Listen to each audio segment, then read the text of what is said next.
Hello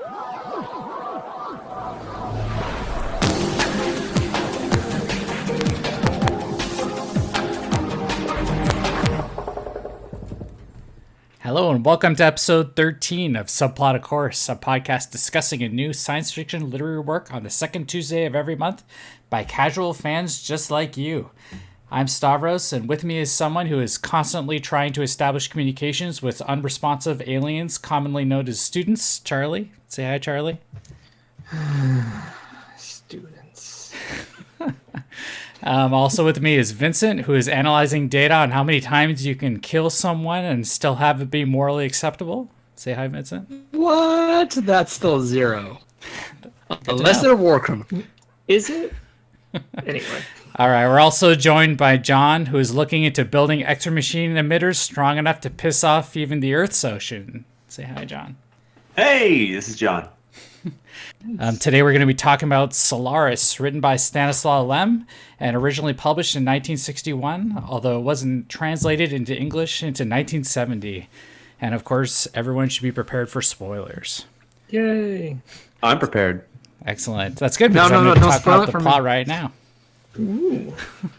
All right, so the book takes place in a space station orbiting the planet Solaris, which has an ocean that is considered intelligent, though communication has proved impossible. The main character, a psychologist by the name of Chris Kelvin, arrives on the station to find one of the resident three scientists dead and the others extremely paranoid and reclusive. And they're paranoid for good reason, because visitors, human-looking entities that regenerate and respawn after their human partners sleep, have been visiting the station and thoroughly weirding everyone out. Oh, no. Kelvin proceeds to go through a process of attempting to kill, then attempting to love, and then growing really depressed with his visitor, who takes the form of his dead wife. And finally, although the scientists distrust one another, they eventually find a way to rid themselves of the visitors using science, air quote science in this case. And Kelvin prepares to return to Earth with hardly any understanding at all of what happened at Solaris. Yay. So, very exciting stuff. So, the first topic I have here, and we were talking about this before the show a little bit, this is originally written in Polish, and we actually kind of went half and half on which translation we actually read. So, half of us read the original sort of original English translation, the Cox-Kilmartin translation, dated 1970, which was based on a French translation of the Polish. And then the other half of us read the Johnston translation, which is a 2011 one actually based on the original Polish. And the number one difference that we've all noticed so far is one of the scientists' names, Snout. It's called Snout in the definitive translation, and supposedly the original translation. But his name is Snow in the 1970s translation, which immediately screwed everyone up, right? You can't even talk about the same characters. I had to look up, is this about, something with some, how the words translate from Polish? Because, sometimes you see things are translated where they just literally write the name, versus if the name is an actual word, they'll actually translate the word as the name. I don't know. To me, names are names. There's no translation to names. Yeah, I think they might have anglicized it a little bit for the Snow, and Hare, the scientist's wife, was translated as Rhea. Mm-hmm. So I think there's a little anglicization happening in the original 70s translation, possibly.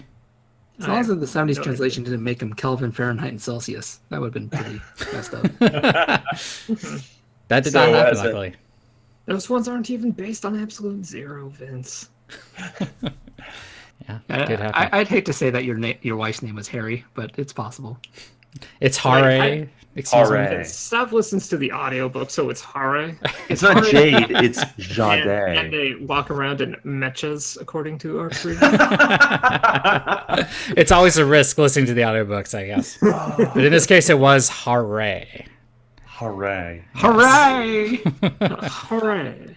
But I mean, aside from just the names, I was researching this a little bit, and apparently there are, some differences between, how things are described in the, 70s translation based on the French version and the direct translation. So, the only thing we can really talk about here is, did it feel like when you guys were reading the book, you're reading a translation of the Polish? Like, this is not an original English language novel. I didn't feel like the wording or anything was horrifically off, but like there's just things about how people interact. But I think that's more the story itself than the writing. Yeah, there are some, crazy things there about how the characters interact with one another. I'm not really sure if it's part of the plot or if it's some kind of, translation issue. Yeah, Johnson is supposedly a dual Polish English speaker, so there's supposed to be very minimal loss in translation. But given the fact that it's such a technical scientific book, I mean, even if like I were proficient in English and another language equally, it'd be really hard for me to start describing neutron physics and stuff like that in both languages. Yeah, and just like even all the, or should we wait till we actually get to it to describe all the made-up physics and stuff? I feel you like talk a little bit about now. Of how accurately that was translated, that would still be weird made-up physics, which I think is, as far as when I have students read science passages for like standardized tests and all that stuff, I always tell them like, you don't need to understand every single detail. You just have to have the general idea. And I'm not sure if a more accurate translation of all the specifics meant I would have had a better idea of the general science. Yeah, I don't know if it would really affect the science, but I feel like the style of the narrative could have been affected here. It's hard to say, I guess. Well, yeah, so just to keep that in mind as we go through these other topics. And the very next one is, we talk about the visitors, the people that, visit the scientists on board the station, and the ocean life form that's on actual Solaris. And this is something that's super unusual, I feel like, is at least compared to, aliens we've encountered in other novels so far. I mean, this is like totally different, non-humanoids, except for the, pseudoscientifically explained people that come, visit the main characters. Yeah, it's not a hive mind, it's not individuals, it's like this weird self-contained consciousness at best that has some physical manifestations of its thought processes, but otherwise, like, that's the whole gist of the book, is they're there to figure out how to communicate with it. I mean, I love the book in that sense because it's not a militaristic fight. It's not like this is the enemy you can't communicate with, let's kill it.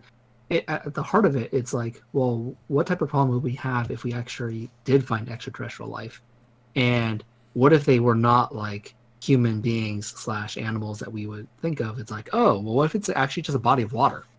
And it has no interest in colonizing or killing or like, getting resources or expanding. It's like, no, I'm a body of water. I'm happy right here where I am, sitting on this planet. It's a very interesting kind of like, it's alive, but I have no clue what to do with it kind of situation. Like, they can't even tell, like, if their interpretations of what it's doing are at all representative of how we would communicate ideas, or is it just doing its own crazy thing that's completely incomprehensible to us? I kind of agree. He kind of went through this a little bit in terms of, I want to say, like, the 6 stages of grief. Like, the several stages of misunderstanding this life form. And they're sort of even just guessing that it's a life form because it has some agency to prevent the planet from hurling into one of its dual stars. But there's like this initial excitement period, and there's all these theories, and then suddenly there's a loss of interest, and then it's revived, and it's all data-based and science and stats and observations, and it was fascinating. I always thought that the way that Stanislaus Lem portrayed an alien in this book was actually probably what I expected if we were to ever find intelligent life forms in the galaxy. A lot of the sci-fi books I read, I feel like it's too westernized, I guess, in terms of like the way the aliens think. It's like we want planets just like you want planets, and we have technology the way that you have technology. We must build spaceships like the way you build spaceships. I'm like, what if they're just like giant amoebas floating around in space? Or like, what if like a planet itself was sentient and like was not interested in anything except for spinning and like how to spin better around a sun? Like, I don't know. Yeah, like I really like that book. Science fiction is essentially good old like Tolkien fantasy, where it's just like, oh look, this race is this group of people, or something like that. Mm-hmm. It's kind of like the bumps on the forehead, like Star Trek style aliens.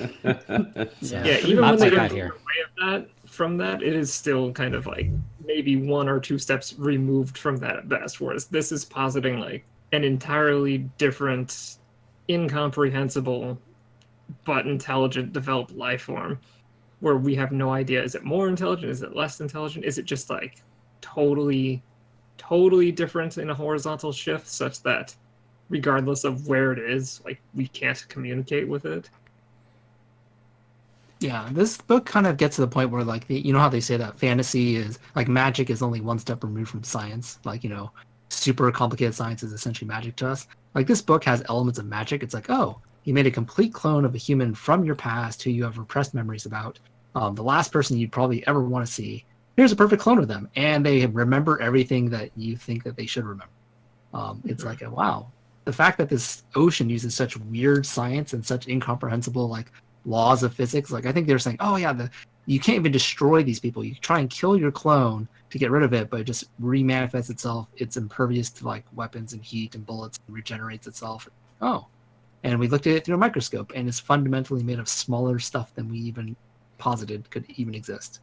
Yeah, Which we'll talk about the science later, I think. Yeah. But yeah, it's unexplainable. And they make it pretty clear on like other stories where it'd be something like this, where it's all the time in science fiction where it's like even the end of Contact, where it's like, look, I brought up your dead father so that you could understand us in this other life form.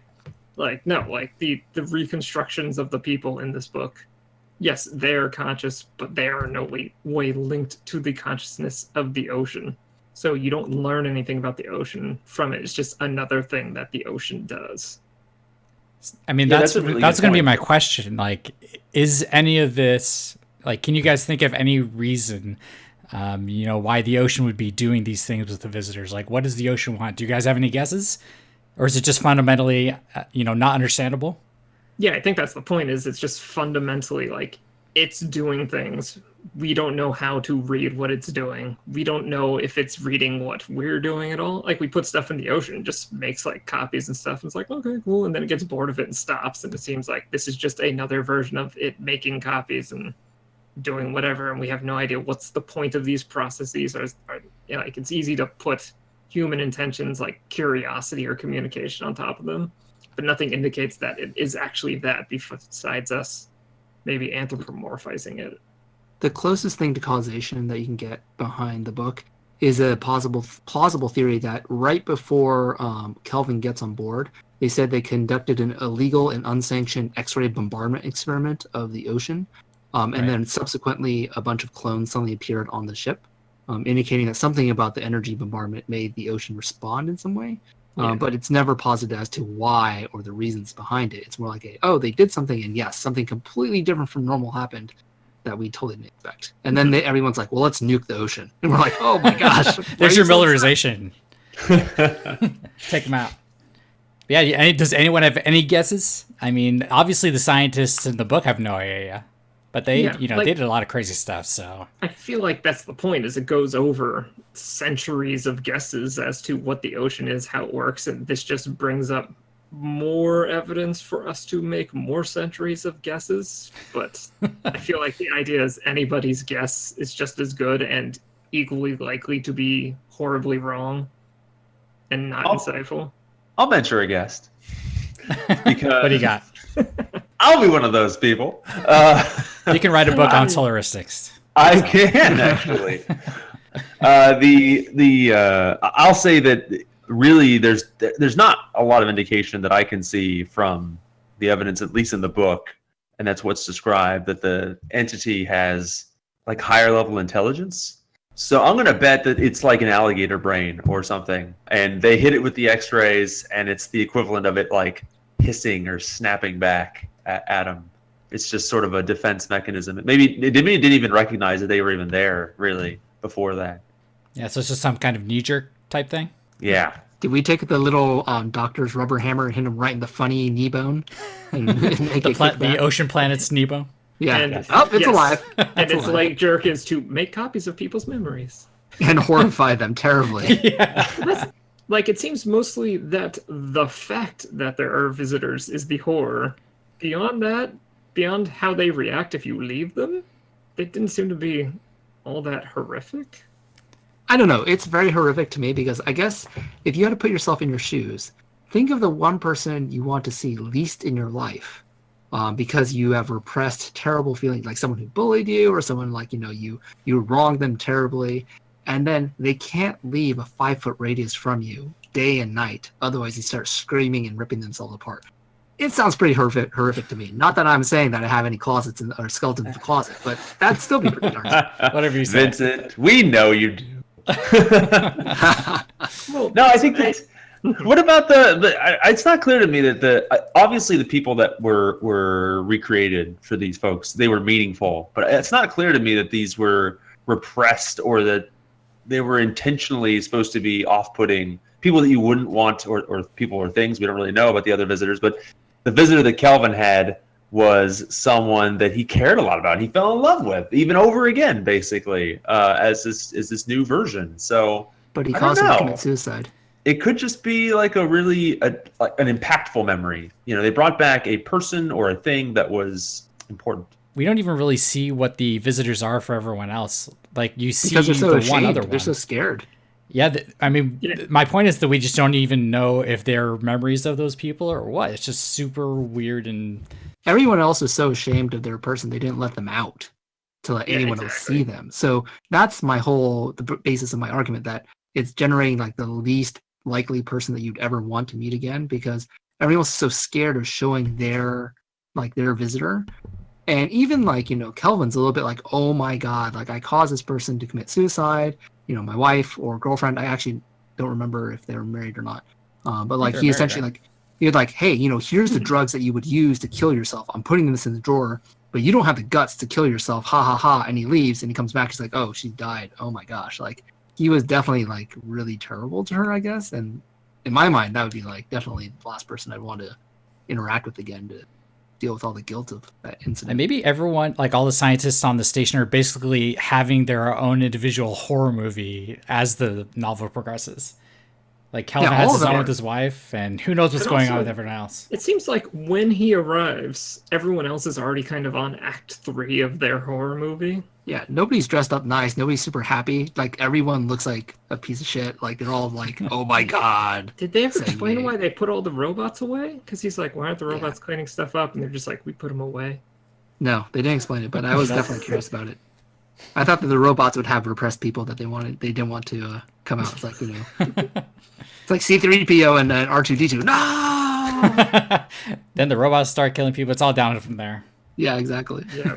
But while we're on the topic of horror elements, just to expand on that a little bit, Kelvin, he takes his, visitor wife, and the first one he just shoves into an escape pod, and, hopefully she died. I hope she's not, still out there. Space. Yeah. And then, there's this scene in the novel where, I described it to you guys earlier, where she drinks liquid nitrogen. And then there's this kind of horrific scene where you see her just like suffer and die.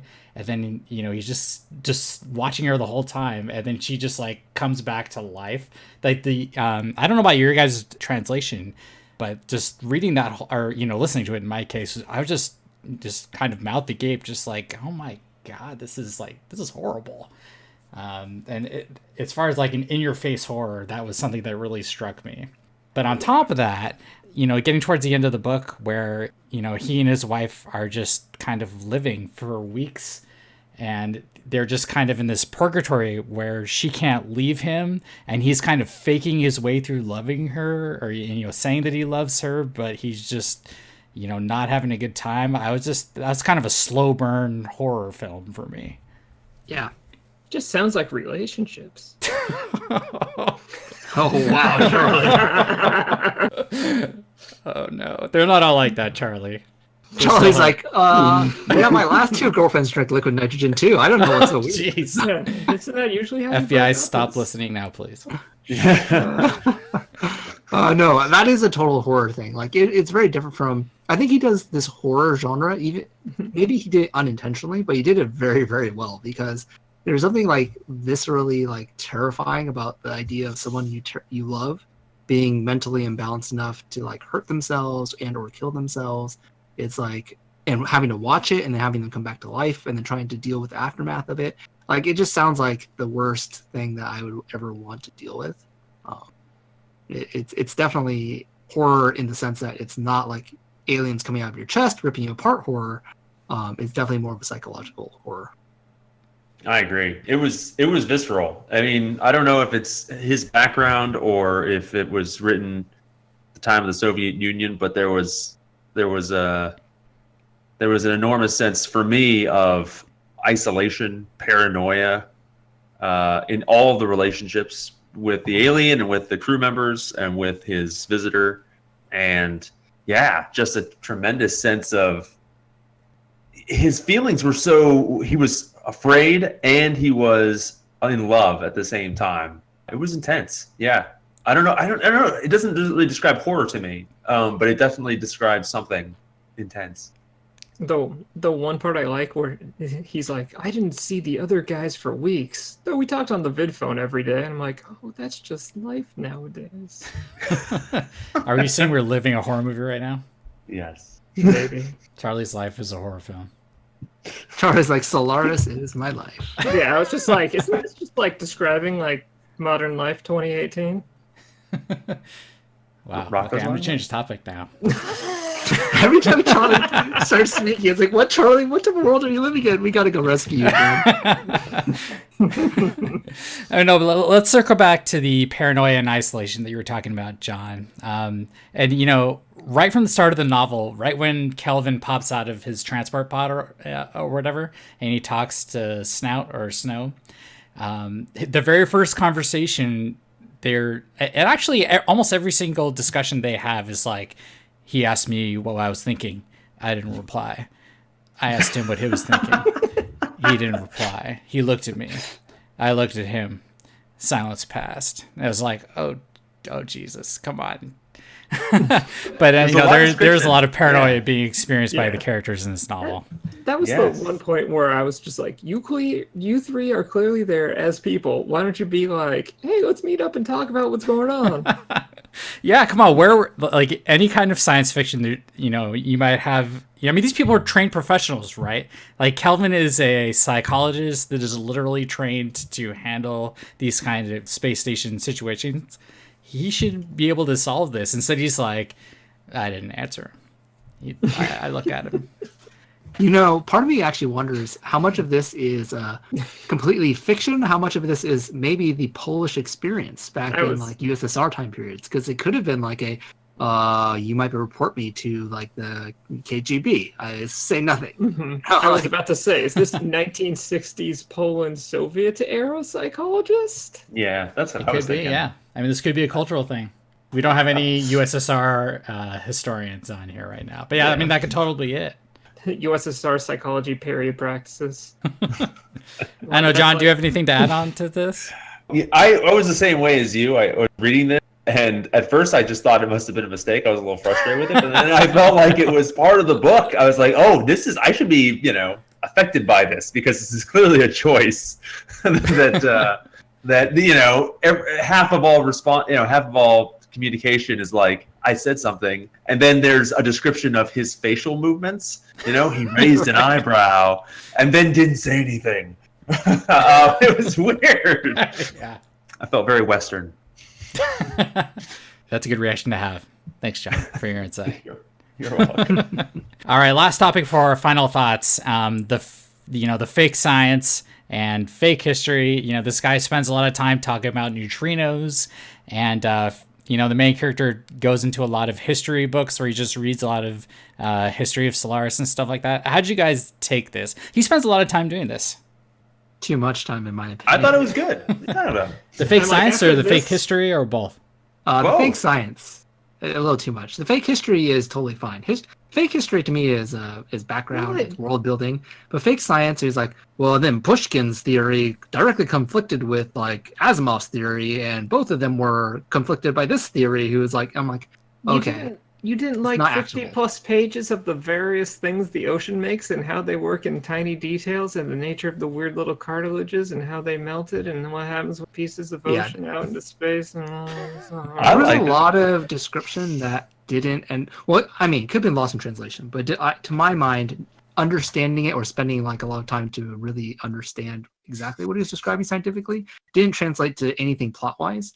And it didn't really enrich my feeling of the plot, so I guess to me it was a little bit wasted. But Well, that's why I was saying I feel like this book in the end is much less about the horror and much more about the like nature of potentially other intelligence on other planets and how completely incomprehensible it might be, to the point of where even with science and with these weird personal interactions and all the stuff, we have no idea what's going on with this thing.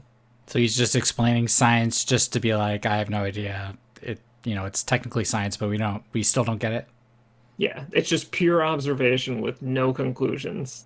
That's science Kind for of you. like, I mean, it's almost like some parts of physics. I was gonna say it actually seems exceedingly apt, and I also thought it was really funny that you guys are. We could lose 50 pages off this book. He's describing the story to you. Yeah, So, in terms of the plot, it's totally pointless. But in terms of like, I feel like it's the point of the book. It's kind of like some people complain that half the point of Lord of the Rings is just to build this world. yes. But it feels like this even more so. It's like this planet, what it is, and more importantly, how people try to study it without making any definitive progress, I feel like is the book. If you need more pew pew, then Like, I feel like then there's Or not more that. ocean zapping with X-rays.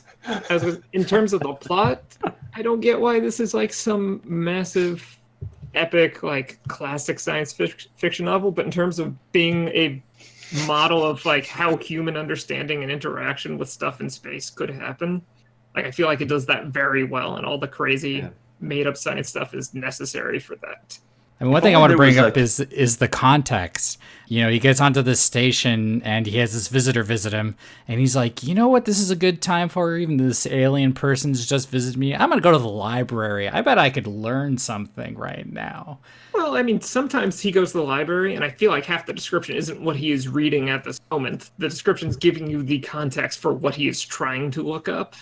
And does he ever find any answers? No, but it's kind of describing the lack of conclusion of the search for answers and kind of describing his own actions and how he's not getting anywhere. And I thought it was fine. I guess I didn't find it that big of a deal, to be honest. I mean, these books were looking for some science fiction.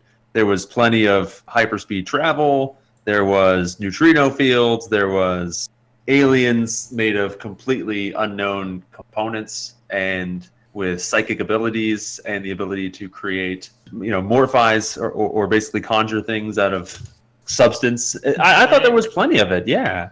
And there were giant uncoordinated cartilage babies. Yeah. Oh, yeah. That was definitely Ugh. weird.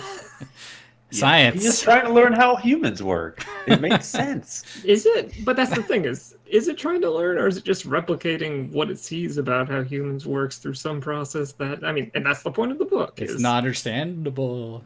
One of the guys mystery. fell in the ocean, and then he absorbed his consciousness, and then he got this idea of a baby, and then he tried to make a cartilage baby. is a cartilage baby a shark? It's a shark baby in the ocean. It's a goo baby. It's the Solaris goo baby. We could spend 20 minutes discussing what cartilage baby is. I just want to bring that up. let's move to do some final thoughts here. Yes. Cut that off right there. But yeah, as far as what I thought, this book was a kind of a slow burn for me. I got maybe 3/4 of the way through it, up to the point where Kelvin was, just having this, purgatory of a relationship with his, alien wife. And I was just like, kind of thinking about everything that Kelvin did and how messed up it all was. It's like, yeah, he killed that person when he, put her on the rocket, and she died, and he's just living this hell. So when he got to that point, I was just like, wow, yeah, this book's pretty messed up, and it made an impression on me. But otherwise the tone is kind of, or the pace at least, is all over the place. But when I kind of figured out what kind of horror this book was, it kind of made an impression on me. So let's go to Charlie. What do you think, Charlie? Yeah, it's funny because I think the horror elements, I was kind of like, it's almost horror in that there's like this person that he could fall in love with and everything, but like, is it even really a person in any way that you would understand it? Even though it kind of goes through the thoughts and feelings and everything of people to the point of sacrificing itself so that he could be like, have a chance to move on and everything. but I felt like I also did kind of get into the greater picture of like the planet itself and understanding others. Maybe there's some kind of metaphor about understanding others in terms of being unable to understand the planet, but I didn't really think that far. Okay. All right, let's move to John. What did you think, John? I liked it. I thought it was. Actually, I agree with your summary quite well. It struck me as sort of a psychological thriller, or maybe even kind of a detective book, kind of sci-fi detective book in feel to me, because he's trying to figure out what's going on. Everything's first person from Kelvin, who knows nothing that's going on the whole time, and That's true. everybody is evasive. I just thought that the whole thing, and then the killer gets away in the end. We don't really know. So, but there's so Did many. anyone really die or anything? Well, some people died on Solaris, I guess. Oh, yeah, that guy. Spoilers. That's like the But I first think thing. there's not really that much. There's a lot of topics in the book about morality that I think I got the same impression as you did, Stav, which was that they sort of came up episodically, and then it didn't occur to me until they explained a little bit more about what was going on, how much of a moral or ethical quandary these characters were really in until some of the choices that had already been made. Yeah, good point. All right, Vincent, what do you think? To me, I have a kind of a love-dislike kind of relationship with this book. I think it is a fantastic sci-fi book in that it is very different from almost any other sci-fi book we've ever read, which is very difficult to do. It's got that horror element to it, which I think is the first horror sci-fi book we've read in our entire series. It's got really good kind of a world that they've kind of built. It's like, oh, I can't understand the ocean, and the ocean's so different from what I expect. Like, really makes you think. I think the part about the book that I dislike the most is kind of like the heaviness of some of the scientific side of things. I really like the psychological side. I like the sci-fi side.